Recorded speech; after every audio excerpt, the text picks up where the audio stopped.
Brasil de Fato Podcasts.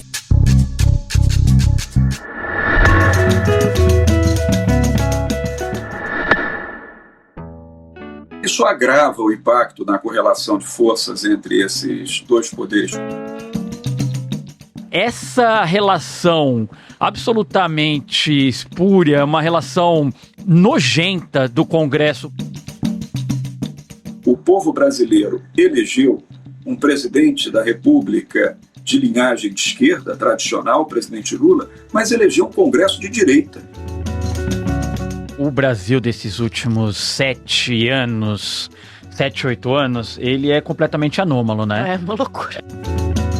Quando nós falamos de emendas parlamentares ao orçamento, nós falamos de agigantamento congressual sobre o presidente da República.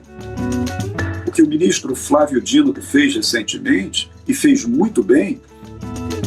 O dinheiro da emenda é do orçamento que é público. O mínimo que deveria acontecer, um deputado vai pegar esse recurso, é ele dizer, meu nome é tal.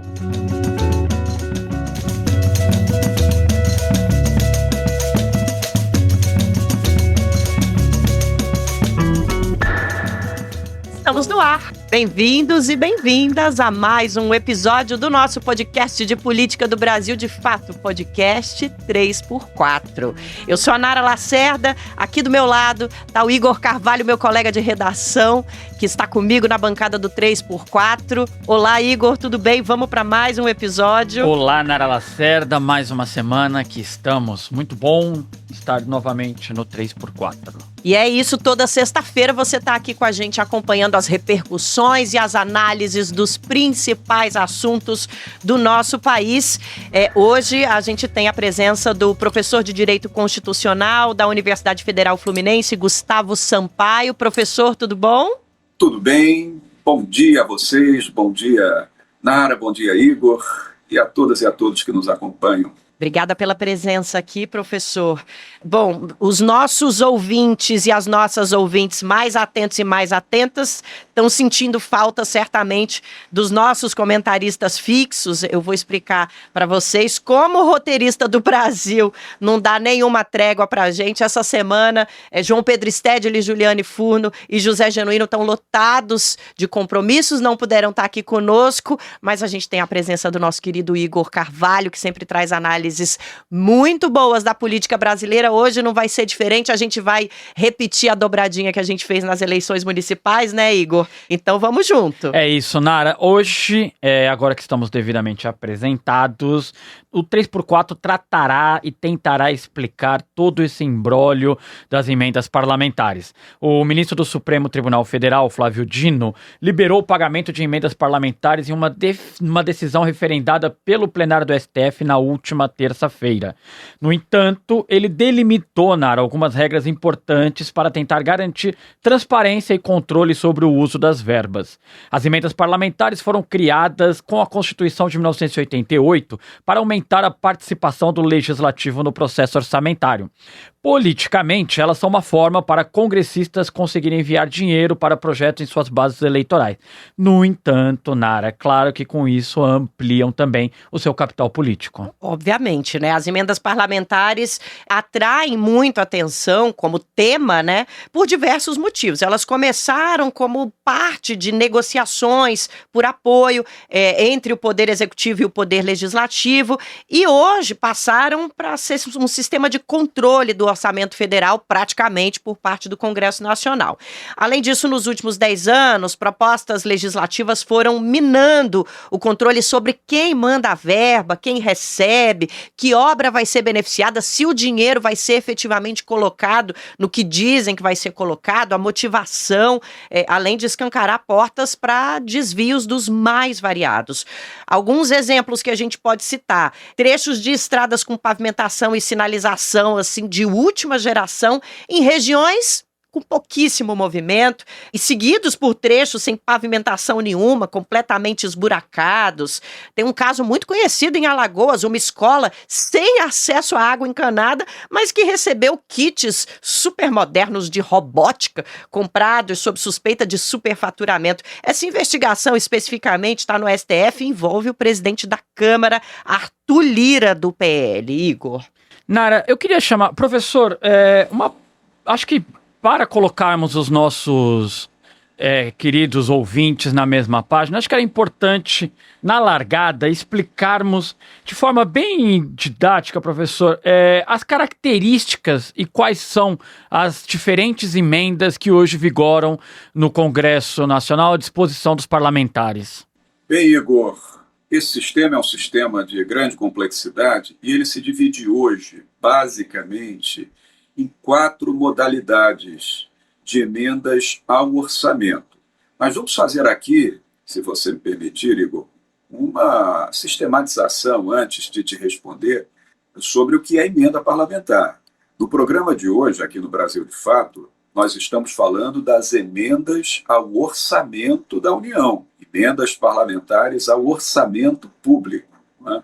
Porque emendas em si, elas existem numa multiplicidade de matizes do processo legislativo, compreende? Sim. Quando um projeto de lei, por exemplo, está tramitando na Câmara dos Deputados ou no Senado Federal, seja em seu plenário, seja nas comissões de Constituição e Justiça, seja nas comissões temáticas especializadas, podem acontecer emendas no processo legislativo, como, por exemplo, as emendas aditivas, as emendas substitutivas, as emendas modificativas, as emendas de redação, e nem por isso nós estamos falando de emendas ao orçamento, compreende? Então, se for possível aqui fazer uma sistematização didática, eu diria que aqui no programa de hoje nós estamos debatendo as emendas parlamentares ao orçamento público. Essas emendas ao orçamento, que vocalizam e canalizam dinheiro público para as bases ou para determinados serviços ou obras públicas, essas sim é que se dividem em 4 modalidades. Nós temos as chamadas emendas individuais, inicialmente classificadas por RP6. Nós temos as chamadas emendas de bancada, as RP7. Nós temos as chamadas emendas de comissão, RP8. E temos as RP9, que se tornaram extremamente famosas por uma razão ruim recentemente, que são as emendas do relator geral do orçamento da União. Essas emendas ao orçamento é que envolvem a necessidade do conhecimento público em torno disso, porque elas canalizam dinheiro do orçamento federal para obras e serviços públicos, a partir de iniciativa do Poder Legislativo. Mas aí vem uma questão que a gente debate daqui a pouco, eu não vou, digamos, turbar a resposta inicial, que é meramente classificatória, um problema maior, que é o problema da relação entre os poderes no Brasil. Que, em princípio, o poder feito para gerir o orçamento público é o poder executivo, que é o poder da administração. O poder legislativo é o poder da legiferação, da legislação. Ele existe para produzir as leis, embora exerça outras funções também, como a função fiscalizatória. Na medida em que houve um agigantamento do poder legislativo sobre o orçamento público, isso começou a gerar uma tensão maior ainda entre os poderes legislativo e executivo, e isso tem sido o pivô de toda essa controvérsia contemporânea, que inclusive levou essas emendas individuais de bancada, de comissão e do relator ao conhecimento do Supremo Tribunal Federal, em sede de uma arguição de descumprimento de preceito fundamental e de 3 importantíssimas ações diretas de constitucionalidade que ficaram sob a relatoria do ministro Flávio Dino. E, professor, é ótimo o senhor ter entrado nesse assunto, porque é justamente sobre essas relações que a gente quer tratar um pouquinho aqui, para que o público consiga entender até mesmo a fragilidade desse processo, né? Anteriormente, ali antes de 2015, podemos dizer, as emendas eram uma espécie de ferramenta que o executivo tinha em mãos para repassar para o legislativo e eram usadas para negociações de apoio a alguns projetos. Então, apoiem aqui, esse projeto é importante, liberamos emenda ali. Hoje, com as emendas impositivas, o Congresso está no comando de uma parte muito significativa do nosso orçamento, né? Houve uma troca de quem tem mais poder nessa relação, pelo menos para a gente que está de fora dessa equação como analista, como observadores e observadoras, a gente percebe essa troca de poder nessa dinâmica. Isso impacta a correlação de forças entre executivo e legislativo, professor? Até que ponto? Eu diria que isso agrava o impacto na correlação de forças entre esses dois poderes constituídos e ainda resvala para um terceiro poder, que é o poder judiciário. Porque, na verdade, Nara, nós não podemos desconsiderar, até para entender bem esse sistema, alguns elementos históricos fundamentais. Sem história não se compreende o direito. E é bom lembrar que na Assembleia Nacional Constituinte da Nova República, quando o Brasil acabava de sair de um regime militar de 21 anos, e ensaiava sua redemocratização e promulgava sua nova Carta Magna, que está aí, que o velho deputado Ulisses Guimarães chamou de Constituição Cidadã. Ora, essa Constituição, ela previu como sistema de governo no Brasil o presidencialismo. Mas havia uma força muito grande na Assembleia Nacional Constituinte pedindo o parlamentarismo. E tanto é verdade que, embora tenha vingado o presidencialismo, que, aliás, se inaugurou no Brasil desde 1889, com a derrubada do gabinete do Visconde de Ouro Preto, que foi o último gabinete do Império, iniciando a República no Brasil, embora nós tenhamos continuado no sistema presidencialista, veja que 5 anos depois de a Constituição ter sido promulgada, houve um plebiscito nacional prometido pela Constituição para decidir se nós nos manteríamos no presidencialismo ou se nós migraríamos para o parlamentarismo.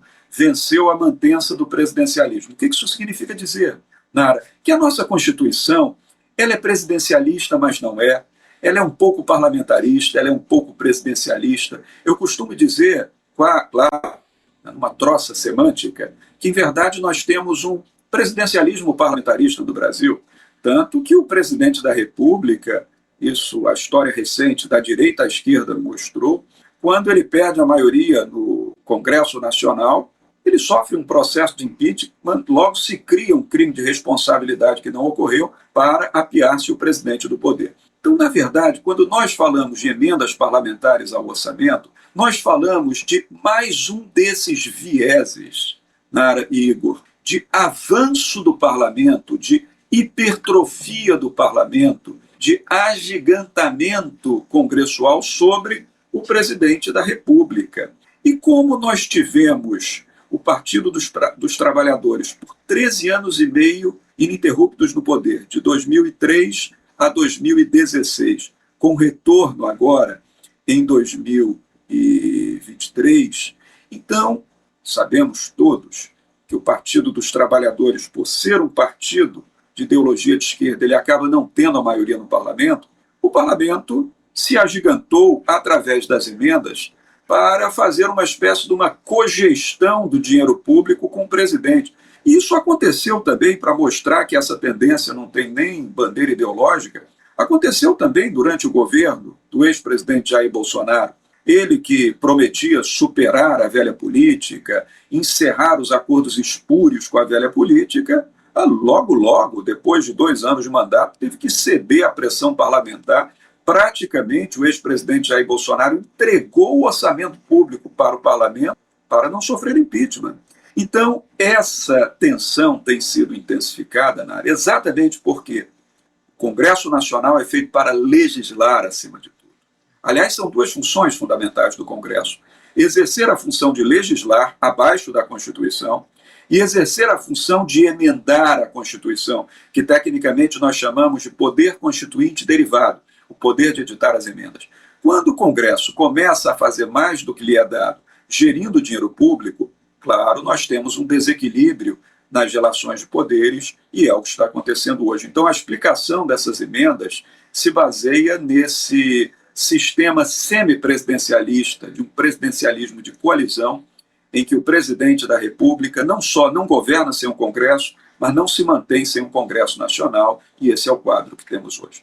Professor, se o senhor me permite, o senhor fez uma comparação e acho que talvez seja importante elucidar essa dúvida na cabeça que pode estar na cabeça do nosso ouvinte. O senhor falou sobre os gastos que o governo hoje, em algumas situações, e temos acordo, o governo fica refém do Congresso nessa cogestão do orçamento. Em seguida, o senhor falou que também foi vítima disso o governo de Jair Bolsonaro, mas me parece, se fizermos uma linha cronológica aqui, professor, há já uma certa abertura ao Congresso Nacional na participação do orçamento no governo de Michel Temer, após o golpe de Dilma Rousseff, mas me parece que essa relação absolutamente espúria, uma relação nojenta do Congresso com o orçamento, e ela se acentua no governo Bolsonaro, não? E o governo Lula acaba herdando uma condição de trabalho com o Congresso já muito prejudicada e muito viciada do governo Jair Bolsonaro. O que o senhor acha? Não resta dúvida, a sua análise é perfeita. Veja, não vamos aqui nos esquecer que quando o Congresso Nacional, sobretudo o Senado Federal, convencionou que teria havido um crime de responsabilidade, que eu insisto em dizer, não houve, para apiar a presidenta Dilma Rousseff do poder, e ele, então vice-presidente da República, assumir a chefia do Estado brasileiro, chefia de governo, chefia da administração federal, ora, é claro que o preço estava por ser pago, não é? Uma das razões pelas quais o Congresso Nacional preferia Michel Temer na presidência da República era exatamente a facilidade que o Centrão suporia ter com Michel Temer, e teve em relação às negociações políticas difíceis que eram travadas antes. Então havia menos flexibilidade nesses termos no governo Dilma, e Temer, claro, foi um promitente mandatário do Congresso Nacional para ser uma espécie, se me permitir aqui, uma espécie de primeiro-ministro, e não propriamente de um presidente da República. Então, embora isso já houvesse até antes, Temer intensificou essas relações. Eu diria que Jair Bolsonaro, ele foi além. Jair Bolsonaro, ele não ficou propriamente refém do Congresso, ele entregou o orçamento público ao Congresso Nacional em troco de ter o apoio do Congresso Nacional para aprovar algumas de suas medidas e para não ser apiado do poder. E, de fato, o presidente Lula da Silva, agora, no seu terceiro mandato presidencial, o quinto mandato do Partido dos Trabalhadores nesse século, ele herdou uma prática política que logo, logo se acomodou à prática de fazer o Poder Executivo refém do Congresso Nacional em muitos aspectos. E eu digo até mais, Igor, quando nós tivemos as eleições gerais de 2022, eleições tão difíceis e que rendem consequências até hoje, por conta daquela tentativa de golpe de Estado que aconteceu em 2022 e 2023, nós vimos que, para a chefia do Poder Executivo Federal, o povo brasileiro elegeu um presidente da República de linhagem de esquerda, tradicional, o presidente Lula, mas elegeu um Congresso de direita. O Congresso Nacional tem uma base avançada de direita e, com isso, o Congresso Nacional se sentiu à vontade para colocar, portanto, a pressão necessária sobre o Poder Executivo de modo a dar viabilidade política ao governo, a tão chamada governabilidade. O presidente atual, o Poder Executivo atual, nesse mandato, é muito refém disso. Mas, para isso que existe no Brasil o sistema judicial de controle de constitucionalidade das leis e atos normativos do poder público. E não demorou muito.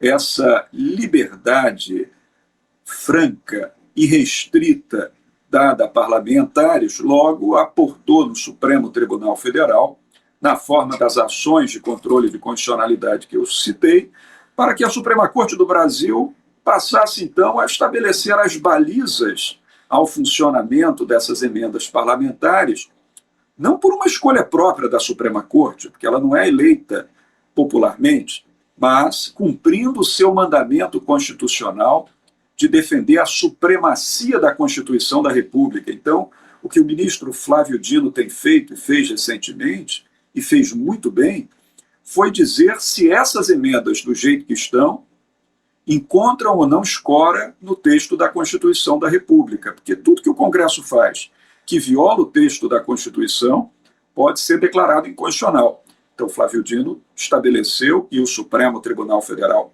referendou essa dicção, estabeleceu os devidos contornos, os devidos limites, as devidas balizas para que essas emendas cumpram, sobretudo, dois mandamentos constitucionais: o da transparência pública máxima, que é princípio constitucional, e o segundo, o da rastreabilidade, para que esse dinheiro público possa ser rastreado pelos órgãos de controle. Então, esse é o passo atual do ambiente de tensão política entre os poderes constituídos em virtude das emendas parlamentares ao orçamento. Professor, queria inclusive agradecer a fala do senhor, que nos lembra algo que precisa ser lembrado pela população brasileira o tempo inteiro: qual é o papel do Supremo Tribunal Federal dentro da nossa dinâmica de relação entre os três poderes. Não dá para esquecer para depois ir para a internet ficar chamando, enfim. Não vamos entrar nesse assunto, senão é outro podcast. Mas, professor, falar um pouquinho sobre uma possibilidade de comparação desse sistema aqui no Brasil com o que acontece em outras nações. Quando a gente olha o valor absoluto das emendas em relação ao nosso orçamento total, parece até baixo, né? Mas é porque a maior parte do nosso orçamento é rolamento de dívida, pagamento de despesa obrigatória. Só que as emendas correspondem a 32% do conjunto do que a gente chama de despesa discricionária, que é o que sobra, além do que é obrigatório, né? Aquelas que o governo pode aplicar de forma que considerar mais adequada. É um montante alto, 40 bilhões de reais. A gente nota essa situação em alguma outra nação, professor? Há outros parlamentos do mundo que têm essa entrada, esse controle tão gigantesco do dinheiro do país? Certamente que não, porque há alguns parlamentos do mundo, inclusive, que sequer têm a possibilidade de editar emendas ao orçamento. Eu cito aqui, para não ficar, digamos, a mencionar exemplos excepcionalíssimos, eu vou citar o exemplo do parlamento americano. O parlamento americano, a Casa dos Representantes e o Senado Federal nos Estados Unidos são casas eminentemente legislativas e referendatórias de alguns atos presidenciais, não tem esse poder de emenda. Não é? E eu te agradeço, Nara, porque você fez uma métrica importante. Não é? Se nós colocarmos o que é o montante das emendas parlamentares numa comparação com o produto interno do Brasil e o orçamento federal legislado, nós vamos dizer que é pouquinho. Mas o presidente da República, ele é gestor discricionário de muito pouco, porque a maioria das parcelas do orçamento federal dadas ao Poder Executivo fica adstrita ao que nós chamamos de rubricamento vinculante ou verba de caráter carimbado. São verbas públicas que já têm um destino específico e que não podem sofrer escolhas presidenciais, são verbas vinculadas. O presidente gere muito pouco em termos de verba discricionária. Se nós colocarmos as verbas canalizadas pelo parlamento sobre essas verbas discricionárias, nós vamos dizer que o parlamento já supera 1/3 da capacidade de administração federal de escolha sobre o orçamento. Isso, para mim, já é o bastante para dizer que nós estamos num ponto de absoluto desequilíbrio, compreende? Então, quando nós comparamos, por exemplo, com o parlamento italiano, com o parlamento francês, a Assembleia Nacional, que acabou de votar a moção de desconfiança do primeiro-ministro, nós temos ali órgãos legislativos que legislam e que fazem a fiscalização do Poder Executivo, não propriamente cogestores do orçamento público. Por isso que eu tenho usado essa expressão, esse vocábulo cogestão, porque isso define bem, do ponto de vista político, mais do que do ponto de vista jurídico, o que está acontecendo no Brasil. Vamos aqui fazer uma análise para concluir. O presidente Lula da Silva, para se referendar e se legitimar presidente da República, ele colheu o apoio de 60 milhões de concidadãos nossos. Foram mais 60 milhões de eleitores dizendo que o presidente Lula seria o quê? Chefe de Estado, chefe de governo, chefe da administração pública federal e comandante supremo das Forças Armadas, porque o presidente da República no Brasil ele é chefe 4 vezes. E, portanto, o gestor do orçamento discricionário da União. Quando o parlamento, que também foi eleito pelo povo, vamos reconhecer, deputados federais eleitos pelo povo para legislar, senadores eleitos pelo povo para representar os Estados-membros da Federação. Quando o parlamento, que foi eleito pelo povo, mas para uma outra finalidade, se assenhora de 1/3 do orçamento federal, nós temos aqui um desvio antidemocrático de finalidade, uma violação até ao estado de equilíbrio que é pactuado pelo texto constitucional da República. Eu vou além, eu devo dizer que isso é perigoso para a própria democracia. Agora, Nara, veja bem, o Brasil desses últimos 7 anos, 7, 8 anos, ele é completamente anômalo, né? É uma loucura.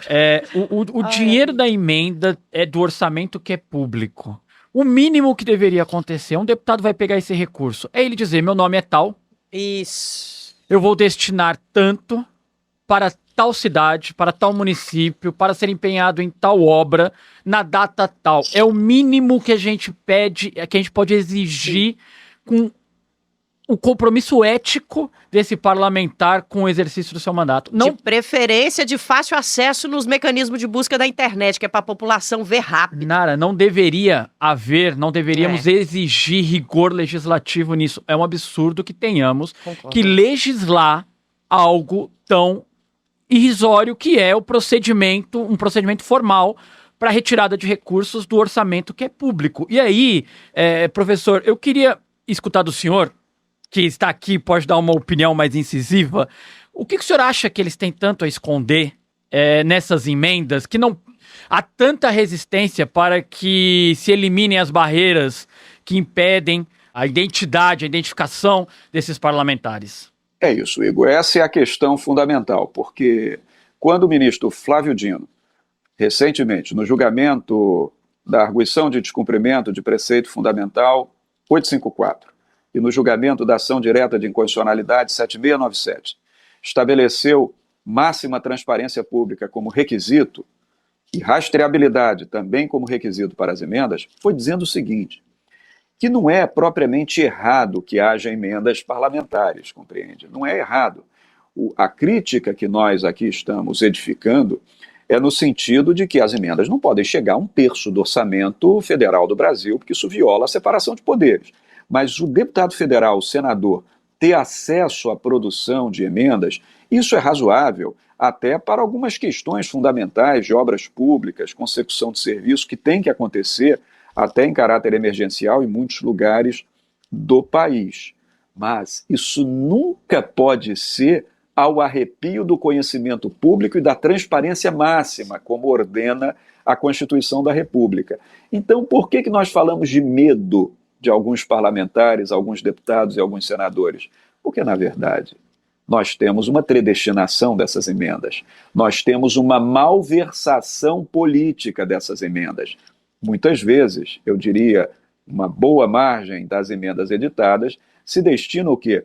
A pactos políticos, a satisfação do mandonismo local, a troca de favores por voto nas eleições, não é? A acordos espúrios para fins eleitoreiros que envergonham parlamentares. Por isso, a necessidade, muitas vezes, de tudo ser feito às ocultas, às escondidas, para que o povo brasileiro não tenha acesso efetivo àquilo que foi feito. Agora, como sempre, Igor e Nara, na vida é um mandamento bíblico, inclusive nós temos que separar o joio do trigo, não é?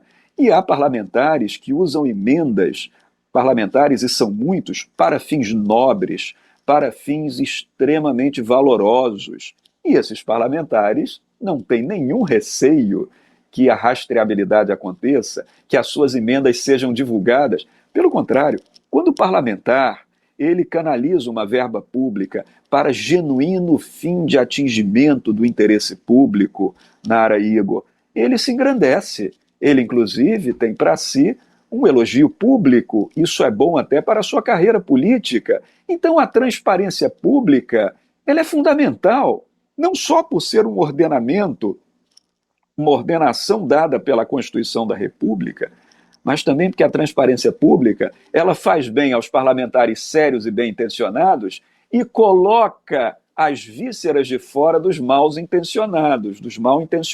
Então, em verdade, a transparência pública é fundamental. Essa conveniência que houve durante muitos anos por parte de certos segmentos do parlamento de manter ocultas as suas ordenações de versação de dinheiro público através de emenda, decorre do quê? Da finalidade política eleitoreira, não eleitoral, de certas emendas. É isso que tem que ser banido.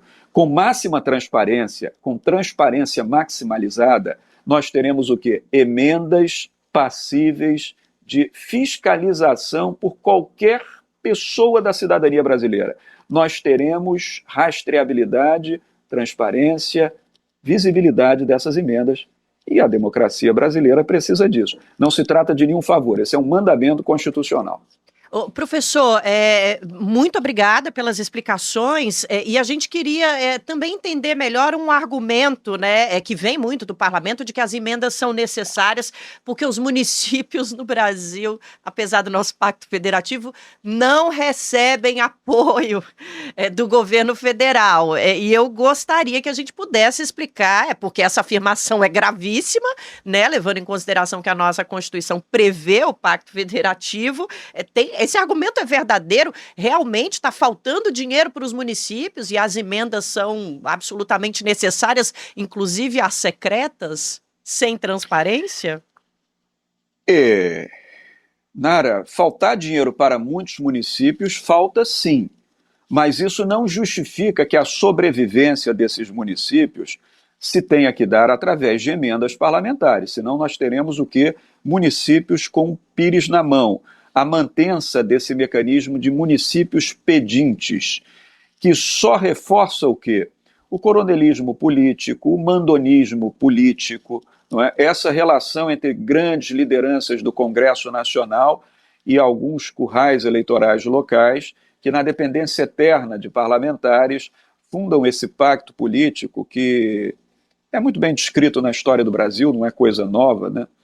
O célebre Vitor Nunes Leal, que foi um dos ministros do Supremo Tribunal Federal cassados debaixo do ato institucional número 5, ele tem uma obra formidável chamada Coronelismo, Enxada e Voto, em que ele explica muito bem essas relações entre o poder local e o poder nacional. E isso se reflete muito na sobrevivência de municípios orçamentariamente fracos que dependem da providência, do favor dado por grandes lideranças parlamentares. Mas aqui é preciso, Nara, fazer uma crítica política na história recente do país. O nosso municipalismo, embora ele seja bem-vindo a priori, inclusive o Brasil, ele adota um modelo de federalismo que os cientistas do direito chamam de federalismo tridimensional, né, porque ele se baseia em união, estados e municípios. Isso é bom, isso é saudável, eu defendo o federalismo tridimensional, mas tudo exige ponto de equilíbrio. O que aconteceu? Sob a vigência da Constituição de 88, nós tivemos uma criação de centenas e de centenas de municípios, muitas vezes criados por interesses políticos oligárquicos de elites locais. Claro que cada município que se cria é uma nova Câmara Municipal que surge, é um novo governo de prefeitura que surge, é um novo orçamento que aparece, é uma nova estrutura política que se preserva e se mantém. Municípios foram criados, até antes da lei de responsabilidade fiscal ter sido promulgada, sem a menor condição de sobrevivência. Então foram municípios criados, não é o caso de São Paulo capital, Rio de Janeiro capital, não é o caso de São Bernardo do Campo, não é o caso de grandes municípios do país. Mas há municípios que têm 2.300 habitantes, 1.800 habitantes e não têm condições de autossubsistência. E eles, nesse aspecto, dependem sim, muitas vezes, desses favores parlamentares. Mas por um pecado original, porque eles foram criados sem terem condições de criação, entende? Então é preciso que haja uma reflexão nova sobre o federalismo tridimensional no Brasil. É preciso que se repense a esfera dos municípios brasileiros, se for necessário até que alguns municípios sejam extintos no Brasil e reincorporados a municípios maiores, porque o município tem que existir como edil, para fazer o bem ao munícipe, para fazer o bem a população local, não para servir a interesses oligárquicos setoriais que farão, como consequência, essa dependência de favores orçamentários dados por lideranças políticas no Congresso, que a partir disso se perpetuam no poder. Enquanto essa readequação não aparece, não é porque o município depende desses favores orçamentários que esses favores orçamentários vão ser feitos por baixo dos panos, sem nenhuma transparência, né, Igor? É o mínimo que a gente exige. Afinal de contas, o dinheiro é nosso, né, amigo? Exato. Bora lá, né, Nara, encerrar esse primeiro bloco. Na volta vamos falar da decisão do STF.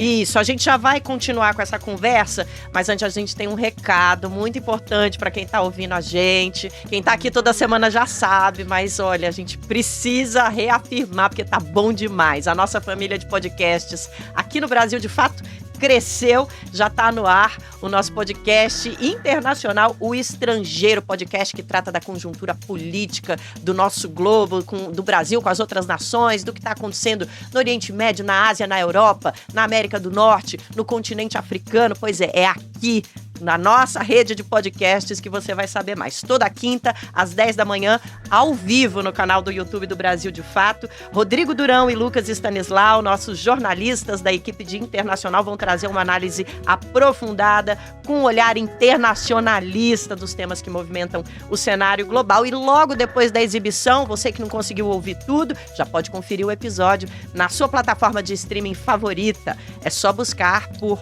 O Estrangeiro. Vale muito a pena. A gente convida vocês a acompanhar essa nossa nova produção para todo mundo que está nos ouvindo.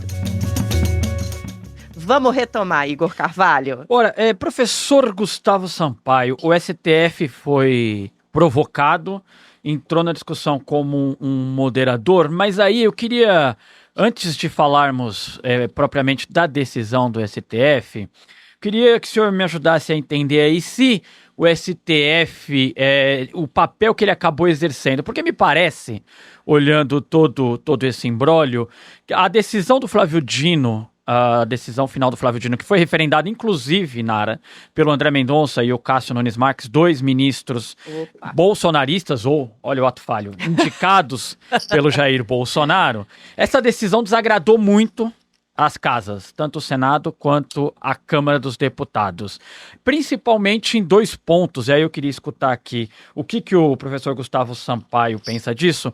Os dois pontos principais que eu tenho escutado alguns parlamentares reclamarem o primeiro, a necessidade, a obrigatoriedade de identificação individual de um parlamentar para emendas de bancada e de comissão. Esse é um ponto que gerou uma reclamação. O segundo ponto são os planos de trabalho, Nara, para a liberação desses recursos, que exigem um parecer técnico. Os parlamentares entendem que nós tivemos esse ano mais de 2.000 emendas liberadas. Eles entendem que, ao exigir um esboço técnico, um plano de trabalho detalhado, isso pode gerar uma burocracia, uma morosidade que vai fazer com que essas emendas demorem muito tempo para serem liberadas. Uhum. Esses dois pontos eles levaram para uma reunião com o governo federal, que colocou a AGU, a Advocacia Geral da União, nessa conversa. A Advocacia Geral da União provocou o STF para que o STF reveja essas questões na sua decisão. Me parece que ao colocar a AGU, o governo federal, o governo Lula, toma um lado. Esse lado é o Congresso Nacional. O governo tem ali tem a agenda financeira empenhada nesse final de ano, LDO, o orçamento de 2025 e o pacote, o ajuste fiscal do Fernando Haddad para votar no Congresso Nacional. Já na mesa, né, amigo? Tá na mesa, tá para votar, tá na mão do Lira, que obviamente tem interesse em manter a chave do cofre em seu poder. Me parece que o governo tomou um lado nessa história ao colocar a AGU e vai ao lado do Congresso brigar para que algumas desses pontos sejam retirados da decisão. Porém, me parece um avanço que tenhamos colocado barreiras para que os parlamentares se mantenham anônimos. Eu queria te escutar um pouco, professor, escutar um pouco do senhor, um pouco mais politicamente, uma análise tua sobre o papel que o STF teve. Em Brasília, há parlamentares que acham que o STF fez um jogo duplo com o governo federal. Flávio Dino, que foi parlamentar, governador de estado e ex-ministro de Lula, não podemos deixar de dizer aqui, ex-ministro de Lula, teria tomado uma decisão que permitiria ao governo mediar esse conflito STF e Congresso com boas armas na mão, com boas cartas na mão. O que te parece essa análise, professor? Eu vou tentar ser muito sintético aqui, Igor, porque esse assunto é muito longo, entende? Eu tenho refletido sobre o Supremo Tribunal Federal ao longo desses 28 anos de carreira docente como professor de Direito Constitucional e tenho assistido grandes transformações no Supremo Tribunal Federal, no advento da Constituição da República para cá. O Supremo Tribunal Federal, ele exerce, esse sim, um papel de moderação muito importante. É um tribunal que muitas vezes se tem excedido, vamos reconhecer, num certo ativismo judicial. Uma coisa é a judicialização da política, outra coisa é o ativismo judicial. E o Supremo Tribunal, ele, não de agora, mas calculo eu, de 17, 18 anos para cá, ele tem tomado algumas decisões que transcendem os seus limites de capacidade e competência institucionais. Mas, tirante isso, ele acerta na maioria das vezes. E o tribunal, quando decidiu agora, eu vou fazer uma observação, Igor, em defesa do ministro Flávio Dino. Eu acho que não houve da parte dele, embora ele tenha toda essa experiência política no seu repertório, não houve da parte dele uma evocação política, um cálculo político consequencialista. Eu acho que foi uma ruptura de postura entre o político Dino e o juiz Flávio Dino.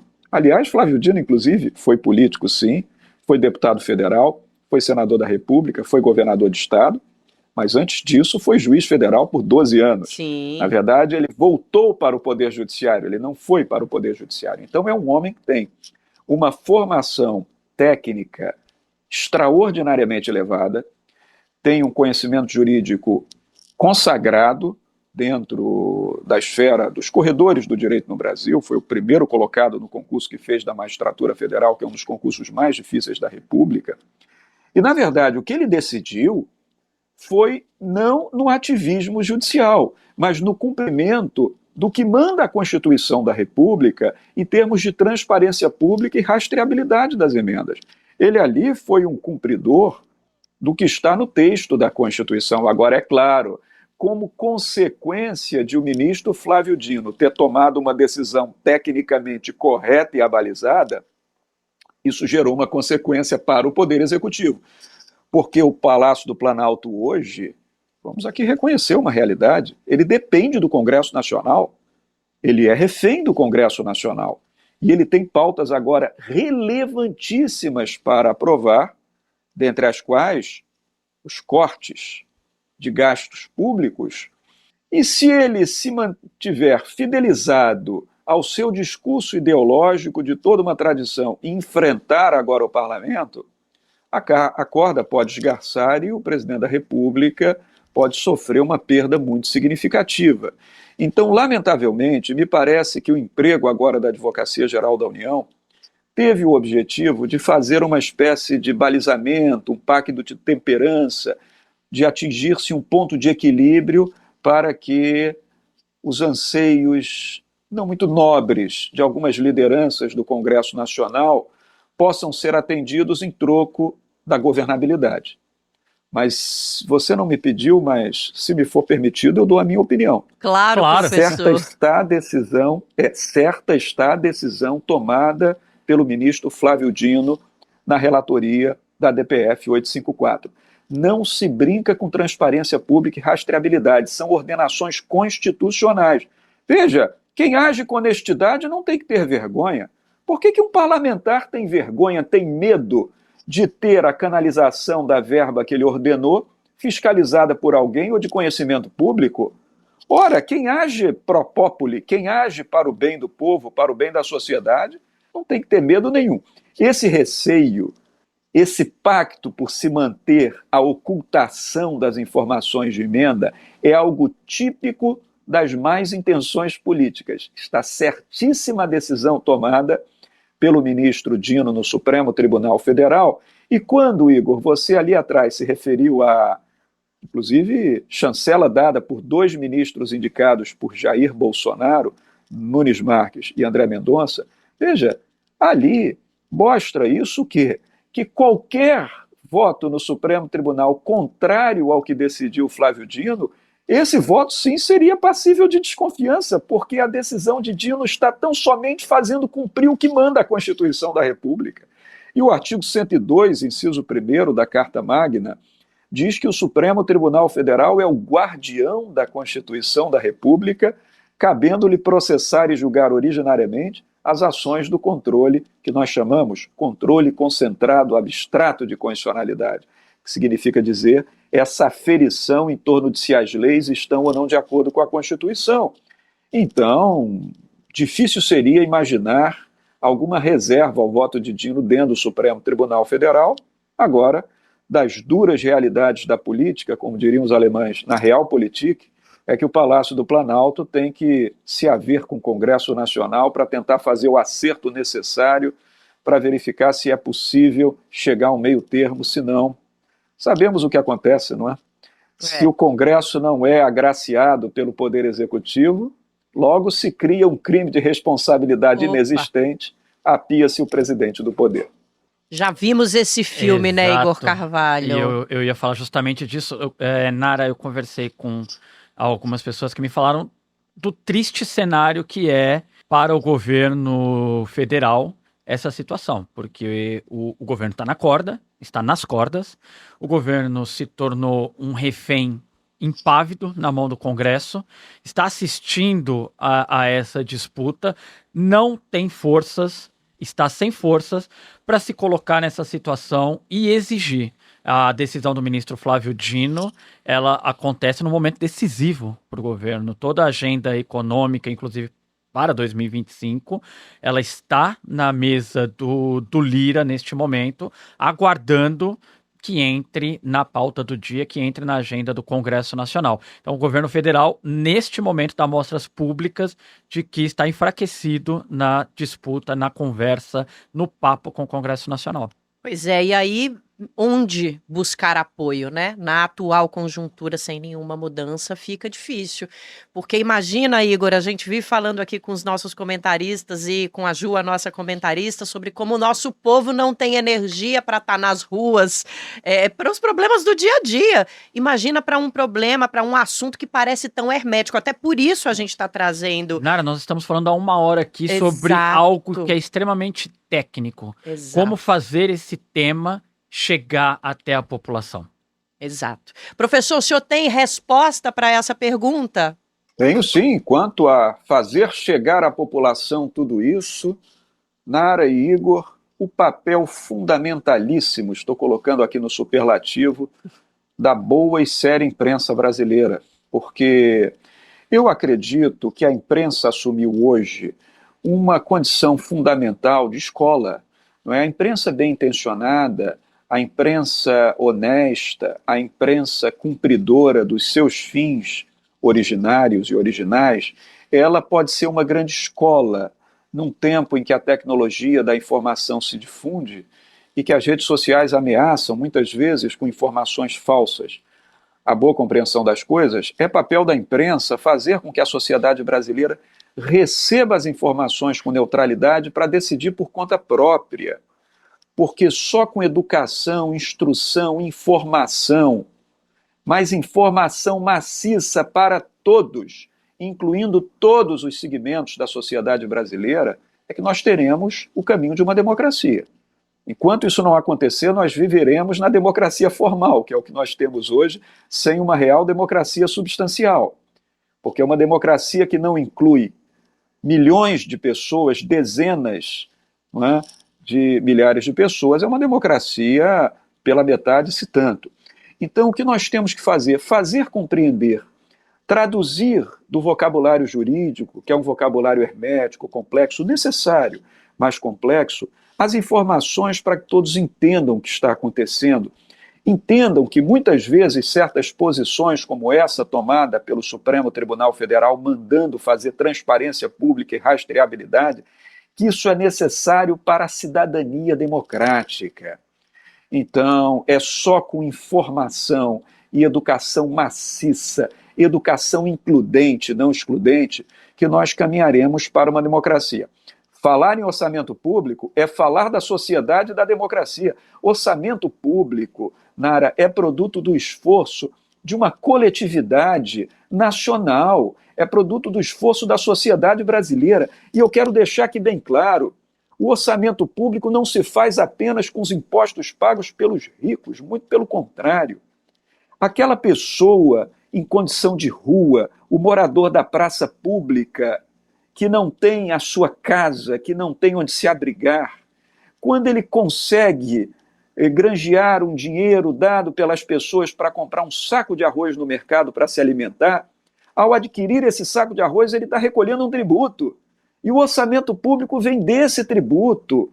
Então é preciso tratar o orçamento público com máxima seriedade, com a mesma seriedade que estamos tratando outros grandes temas da nacionalidade hoje. Temos que tratar do orçamento público. Orçamento público é dinheiro de todos.